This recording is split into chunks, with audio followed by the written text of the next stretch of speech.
Hello बच्चों, प्रश्नावली 12.1 का प्रश्न नंबर 1। दो घनों जिसमें प्रत्येक का आयतन 64 सेंटीमीटर वर्ग है के संलग्न फलकों को मिलाकर एक ठोस बनाया जाता है। इससे प्राप्त घनाभ का पृष्ठीय क्षेत्रफल ज्ञात कीजिए। तो बच्चों, आपके पास सबसे पहले दो घन दिए गए हैं। एक घन ये है, एक घन ये है, जिसका आयतन, दोनों का आयतन 64 सेंटीमीटर घन है।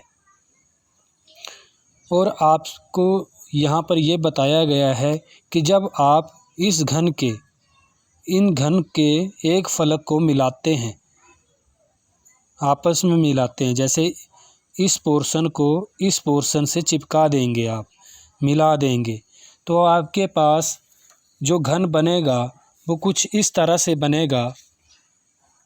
चिपकाने के बाद जो आपके पास घन बनेगा वो इस तरह से बनेगा। सॉरी, घन नहीं बनेगा, ये घनाभ बनेगा। मैं बताऊंगा बाद में ये घनाभ कैसे बनेगा और घन और घनाभ में क्या अंतर है ये भी बताऊंगा। बच्चों, सबसे पहले हमारे पास घन का आयतन दिया है। हम यहाँ से घन की भुजा निकालेंगे। तो घन का आयतन का जो हमारे पास सूत्र रहता है वो रहता है भुजा का घन बराबर, जो हमारे पास दिया गया है घन का आयतन 64 सेंटीमीटर वर्ग, तो हम घन के आयतन की जगह सूत्र लिख देंगे भुजा का घन बराबर 64 सेंटीमीटर घन।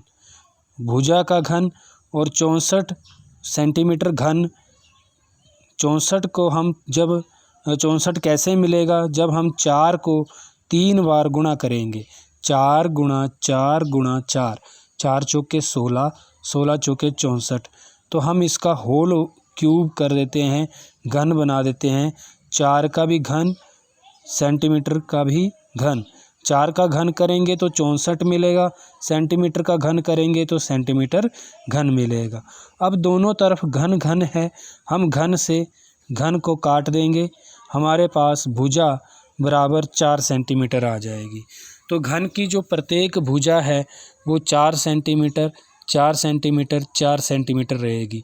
यहाँ दूसरे घन का आयतन भी 64 सेंटीमीटर घन है, तो इसकी भी भुजा 4 सेंटीमीटर 4 सेंटीमीटर और 4 सेंटीमीटर रहेगी।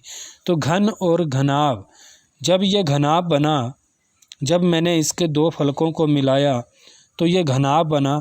तो इसमें एक भुजा 4 सेंटीमीटर की है, एक दूसरी भुजा 4 सेंटीमीटर की है, लेकिन जो तीसरी भुजा बनेगी वो मेरे पास 4 + 4 मिलके 8 सेंटीमीटर हो जाएगी। तो बच्चों, घन और घनाभ में क्या अंतर होता है?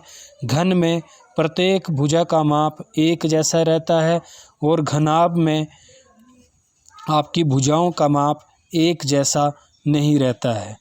तो यहाँ पर हम मान लेते हैं ये घन की लंबाई है, ये चौड़ाई है, ये ऊंचाई है। दूसरे घन में भी ये लंबाई है, ये चौड़ाई है और ये ऊंचाई है। तो इसमें प्रत्येक लंबाई, चौड़ाई और ऊंचाई 4 सेंटीमीटर की है। इसका मतलब कि ये एक घन है, इसकी सभी भुजाओं का माप एक जैसा है।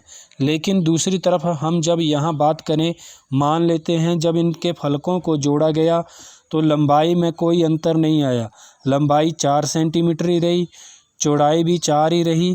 लेकिन जब ऊंचाई की बात की, जब इसके फलक को मिलाया, यहाँ से यहाँ जब आप मिलाएंगे, इन दोनों को यहाँ जब आप चिपका देंगे, मिला देंगे, तो लंबाई और चौड़ाई में तो कोई फ़र्क नहीं दिखेगा, लेकिन ऊंचाई 4 + 4 मिलके आपके पास 8 सेंटीमीटर हो जाएगी। तो ये जो हमारे पास है ये घनाभ है, क्योंकि घनाभ में विमाएँ जो होती हैं उनका माप अलग अलग रहता है। विमाएँ मतलब लंबाई, चौड़ाई और ऊंचाई। तो यहाँ लंबाई 4 है, चौड़ाई 4 है और ऊंचाई 8 है। तो आइए बच्चों, अब हम इस प्रश्न को हल करते हैं। तो सबसे पहले तो मैंने आपको बता ही दिया कि घन के आयतन में से हमने भुजा निकाल ली। फिर इनके संलग्न फलकों को मिलाया और मिलाने के बाद जो हमारे पास भुजाएं बनी थी वो 4 सेंटीमीटर, 4 सेंटीमीटर और 8 सेंटीमीटर बनी।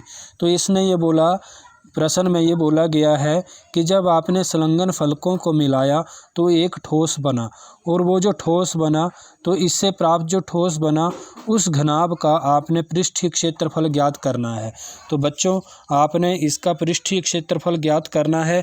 तो इसके पृष्ठीय क्षेत्रफल मतलब घनाभ का जो पृष्ठीय क्षेत्रफल का जो सूत्र हमारे पास रहता है वो रहता है 2 गुणा लंबाई चौड़ाई जमा चौड़ाई ऊंचाई जमा ऊंचाई लंबाई।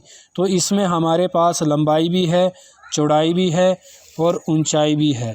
तो हम यहाँ पे भर देंगे 2 गुणा लंबाई 4 है, चौड़ाई भी 4 है तो 4 गुणा 4 जमा चौड़ाई फिर से 4 भरी गुणा ऊंचाई हमारे पास 8 है जमा ऊंचाई 8 है गुणा और लंबाई हमारे पास 4 है। और क्षेत्रफल हमेशा वर्ग इकाई में आता है, तो ये आपने ध्यान रखना है। तो यहाँ सेंटीमीटर में आपकी भुजाएं चल रही हैं तो सेंटीमीटर वर्ग रहेगा। इस तरह से 2 गुणा, पहले हम गुणा करते हैं, 4 चौके 16, 4 अट्ठे 32, 8 चौके 32 और बीच में जमा जमा लगा है, हमने जमा लगा दिया, सेंटीमीटर वर्ग। फिर इनको जोड़ने के बाद हमारे पास यहाँ बच्चों 80 आएगा, और फिर जब हम 2 से 80 को गुणा करेंगे तो 160 सेंटीमीटर वर्ग हो जाएगा।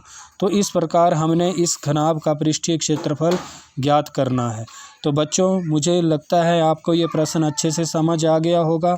आप इस प्रश्न को अच्छे से नोट कर लें, इसको समझ लें, इसका स्क्रीनशॉट भी आप रख सकते हैं। धन्यवाद।